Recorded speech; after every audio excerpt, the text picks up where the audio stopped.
तो नमस्कार दोस्तों, स्वागत है आपका स्कैप रोबोटिक्स के ऑनलाइन एजुकेशन पोर्टल पर। मैं डॉक्टर अभिनव श्रीवास्तव और आज का जो क्वेश्चन है that question belongs to person from Jodhpur Rajasthan and इन्होंने मुझे व्हाट्सएप पे क्वेश्चन भेजा था। और इस क्वेश्चन की विशेषता है कि ये मैं कहूँगा कि अर्थमेटिक मीन और ज्योमेट्रिक मीन को लेकर इससे पहले भी मैं क्वेश्चंस का सॉल्यूशन ऑलरेडी बता चुका हूँ, लेकिन इस क्वेश्चन में थोड़ा सा ये है जो इसके एक्सप्रेशन दिया हुआ है इस क्वेश्चन में, जिस पर कि हम अपना एग्जीक्यूशन करेंगे, वो एक्सप्रेशन को आप जस्ट तो कर लेंगे कि इस क्वेश्चन को इनिशिएट कैसे करना है, बट आगे चल के थोड़ा सा इसमें एक पैरामीटर आएगा बिल्कुल लास्ट में, जब हमें किन नंबर्स को लेना है और खास तौर से जब इनइक्वालिटीज से हम डील करेंगे कि इनइक्वालिटीज के हिसाब से हम उस किसी वेरिएबल की जो इसमें वैल्यू हम रखेंगे तो वेरिएबल की वैल्यू सेलेक्ट कैसे करेंगे। तो यहाँ पर अभी इस चीज को हो सकता है कि हमारी वर्डिंग में ये चीज समझ में आपको थोड़ा सा अलग लग रहा हो कि क्या चीज हो रही है। क्वेश्चन को जरा देखते हैं तो आपको आइडिया लगेगा कि क्या एक्चुअल में क्वेश्चन कह रहा है और क्यों ये क्वेश्चन थोड़ा सा खास है। तो चलिए क्वेश्चन को थोड़ा रीड करते हैं। क्वेश्चन क्या कहता है? क्वेश्चन कहता है late a1, a2 and so on be a sequence of positive integers in arithmetic progression। ठीक है, तो a1, a2 and so on be a sequence of positive integers in arithmetic progression with common difference 2 दिया हुआ है। Common difference पहले से दे दिया, इस अरिथमेटिक प्रोग्रेशन का कॉमन डिफरेंस जो है वो 2 दिया हुआ है। Similarly also let b1, b2 and so on be a sequence of positive integers in geometric progression with a common ratio 2। हम सभी जानते हैं कि अरिथमेटिक प्रोग्रेशन में कॉमन डिफरेंस होता है और ज्योमेट्रिक प्रोग्रेशन में कॉमन रेशियो होता है। ठीक है, तो कॉमन रेशियो कैसे होता है? जब नेक्स्ट नंबर को पहले नंबर से डिवाइड करते थे तो जो चीज आती थी कॉमन रेशियो होता था। अरिथमेटिक प्रोग्रेशन में क्या करते थे? नेक्स्ट नंबर को पहले नंबर से सब्सट्रैक्ट करते थे, बार बार वही डिफरेंस आता था, वो हमारा कॉमन डिफरेंस हो जाता था। ठीक है, अब एक कंडीशन में दी if a1 is equal to b1 is equal to c। इसका मतलब first integer of arithmetic progression and first integer of the geometric progression दोनों सेम है और दोनों को एक डेफिनेट कांस्टेंट वैल्यू दे दी गई है c। स्मॉल c लिखा हुआ है, this is given the small c। Then the number of all possible values of c, this is very important. then the number of all possible values of c for which the equality, ये equality का expression दिया हुआ है 2 bracket में a1, a2, a1 plus a2 plus and so on an तक is equal to b1 plus b2 से लेकर bn तक, where c is always greater than equal to 1। ठीक है, ये c के एक लिमिटिंग फैक्टर दे दी गई है। जो फर्स्ट इंटीजर है, चाहे अरिथमेटिक प्रोग्रेशन का हो और चाहे ज्योमेट्रिक प्रोग्रेशन का हो, दोनों की वैल्यू एक कांस्टेंट c है। और हमें क्या बताना है इस क्वेश्चन में कि number of all possible values of C बतानी है, जिसके लिए ये इक्वालिटी जो है वो सही साबित हो या इस इक्वालिटी पर ये चीज खरी उतरे। ठीक है, तो मतलब फर्स्ट इंटीजर अरिथमेटिक प्रोग्रेशन और ज्योमेट्रिक प्रोग्रेशन का सेम है, इसको कांस्टेंट सी से हमने सिग्निफाई किया है और सी की सभी वैल्यूज निकालनी है जिनके लिए ये जो इनइक्वालिटी सॉरी ये जो एक्सप्रेशन लिखा हुआ है ये एक्सप्रेशन उस चीज के लिए सही साबित हो। ठीक है, तो ये क्वेश्चन है और c की एक लिमिटिंग वैल्यू दे दी, c will be always greater than equal to 1 रहेगा। Holds for some positive integer n will be. ठीक है, तो ये तो ठीक है, ऑलवेज बट ऑब्वियस है कि किसी पॉजिटिव इंटीजर n के लिए हमारे पास हमें पूछा क्या गया है, c की सभी पॉजिटिव वैल्यूज हमें चाहिए, जिसके लिए ये जो आपकी इक्वालिटी है जो एक्सप्रेशन में लिखा हुआ है ये इक्वालिटी सेटिस्फाई होता है। तो फर्स्ट आपके इस इक्वालिटी को अगर हम इनिशिएट करें यहाँ से, प्रॉब्लम ऑब्वियस ही बात है, अब तक हम करते क्या आए हैं, हमने इक्वालिटीज के हिसाब से ही प्रॉब्लम को सॉल्व किया है और आज भी करेंगे। तो चूंकि इक्वालिटी में ऑब्वियसली चूंकि ज्योमेट्रिक प्रोग्रेशन है और अरिथमेटिक प्रोग्रेशन दोनों की बात की गई है और दोनों का सम इस एक्सप्रेशन में दिया हुआ है, तो ऑब्वियस ही बात है सम का फॉर्मूला तो लगाएंगे। तो यहाँ पे बच्चा जो बच्चे ने बिल्कुल सही किया और इनिशिएट करने में सभी स्टूडेंट्स के मन में यही ख्याल आएगा कि चूंकि सम दिया हुआ है और sum of n terms of GP भी जानते हैं, sum of n terms of AP भी जानते हैं, तो हमने इनिशिएट कर लिया। देखिए इस क्वेश्चन में जो टैक्टिकल इंपॉर्टेंस है, इस क्वेश्चन में टैक्टिक्स कहाँ लगनी है वो मैं क्वेश्चन के सॉल्यूशन के ड्यूरेशन में बताऊंगा। तो यहाँ पे इनिशिएट कर दिया हमने, इस फॉर्मूले को दोबारा रिवील कर दिया है sum of n terms of AP is equal to n by 2 2a plus n minus 1 to d। ये उनके लिए है जो हो सकता है अभी 10th में हो या फर्स्ट ईयर में आ गए हो, तैयारी कर रहे हो। बहुत से करिकुलम्स में चैप्टर्स की रेटिंग अलग अलग होती है। कुछ जगह पे आपका फर्स्ट चैप्टर कुछ और होता है, किसी सिलेबस में कुछ और होता है। तो हमारा ये जो लेक्चर है ये सभी के लिए कॉमन है।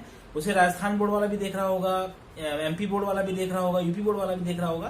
तो जो चीजें फर्स्ट ईयर इंटर में होती है, कभी कभी टेक्स्ट बुक जो है वो अल्टर रहती है, किसी में कुछ चीज टॉपिक पहले आ जाते हैं, किसी में कुछ टॉपिक बाद में आते हैं। इसे मैंने पहले ये चीज लिख दी है कि जिनके इसमें ना आया हो तो इस क्वेश्चन को करने भर की नॉलेज उनके पास आ जाए।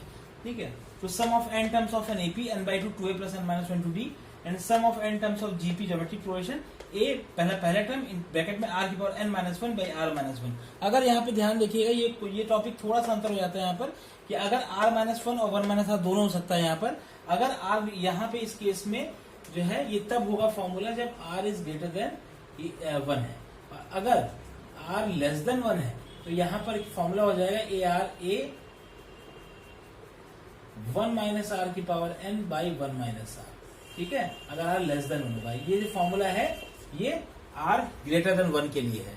तो अगर r जो है कॉमन रेशियो अगर 1 से ज्यादा है तब ये फॉर्मूला लगेगा। अगर 1 से कम होता है ये फॉर्मूला रिवर्ट हो जाता है, a 1 minus r की power n by 1 minus r हो जाता है। हालांकि जरूरत इसकी हमें नहीं पड़ेगी, हम यहीं पर इसी से इसको निकालेंगे कि r की वैल्यू हमारी 2 कॉमन रेशियो 2 दिया हुआ है तो r ग्रेटर देन 1 है, इसलिए ये फॉर्मूला लगाएंगे। कॉमन डिफरेंस यहाँ पे d है, n टर्म्स के लिए है, a फर्स्ट एलिमेंट है, n नंबर ऑफ टर्म्स है तो n ही रहेगा। d जो है कॉमन डिफरेंस 2 दिया हुआ है, आपका मेंशन्ड है ऑलरेडी। ठीक है, पहला टर्म जो है वो यहाँ पर a1 है क्योंकि अरिथमेटिक प्रोग्रेशन की बात करें जो कि c कांस्टेंट के बराबर है। ऑलरेडी हमारा क्वेश्चन में यहाँ पे गिवन है। थोड़ा सा क्वेश्चन को उठा के एक बार फिर रिवील कर देते हैं। ठीक है, तो यहाँ पे हमने वैल्यूज पुटअप कर दी। सम S1 जो आपका निकल आया, n टर्म्स ऑफ AP का सम निकल आया और sum of n terms of GP हमने इस तरह निकाल लिया। a1 फिर वहीं पर c है तो चाहे हम a1 रखें चाहे c रखें और चाहे b1 रखें, दोनों में से कोई भी रख सकते हैं। अब अभी हमने यहाँ पर कुछ नहीं रखा है, यहाँ पर एज इट इज हमने अभी a1 रखा है। यहाँ चाहते तो b1 2 पर n minus 1 भी हो जाता, कोई दिक्कत नहीं थी क्योंकि यहाँ पर हमारा गिवन है a1 = b1 = c। तो पहला टर्म दोनों का सेम है। अब आते हैं कि क्वेश्चन सॉल्व करने पर। तो क्वेश्चन थोड़ा सॉल्व करते हुए देखते हैं कैसे सॉल्व किया हमने। तो यहाँ इस एक्सप्रेशन को मैंने क्या किया, यहाँ उतार लिया है। तो इसी एक्सप्रेशन को मैं यहाँ से उठा के यहाँ पर ले आया हूँ। तो ये तो क्लियरली जो है वो सम ऑफ S1 हो गया, ये क्लियरली आपका हो गया S2 हो गया। ठीक है, और S1 S2 की वैल्यूज हम ऑलरेडी निकाल चुके हैं। ठीक है, तो सम लिखा भी है, sum of n terms of AP, sum of n terms of GP। तो लगा देंगे, यहाँ पे 2 है तो ऑब्वियस सी बात है, यहाँ 2 है और यहाँ पर n by 2 आता तो 2 से 2 कट जाता तो n बचता, वही n यहाँ पर मैंने मेंशन कर दिया।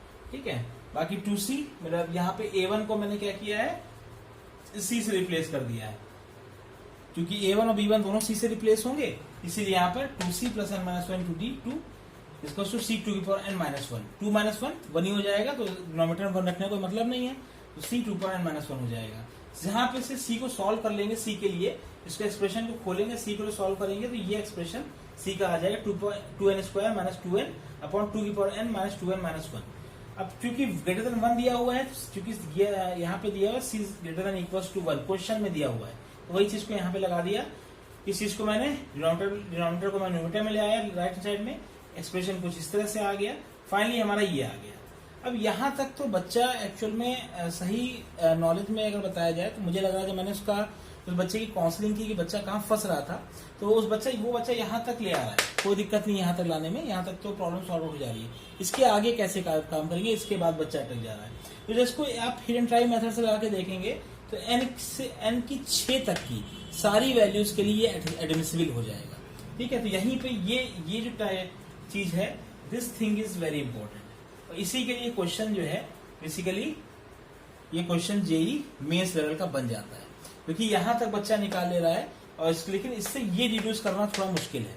ठीक है, तो आप थोड़ा सा करते करते प्रैक्टिस करते करते ये चीज आएगी तो ये रिड्यूस हो जाएगा एंड ये 6 से नीचे सारी वैल्यूज के लिए एडमिसिबल होगा। ठीक है, लेकिन ये 6 जो आ गई वो n की अपर रेंज आ गई। ठीक है, एक बार n की रेंज पता चल जाएगी तो c की रेंज ऑटोमेटिकली निकल आएगी। Number of all positive values of c, तो एक बार n की एक अपर लिमिट आ गई, अब एक लोअर लिमिट ढूंढनी है n की, तो लोअर लिमिट फिर भी इसी से निकलेगी।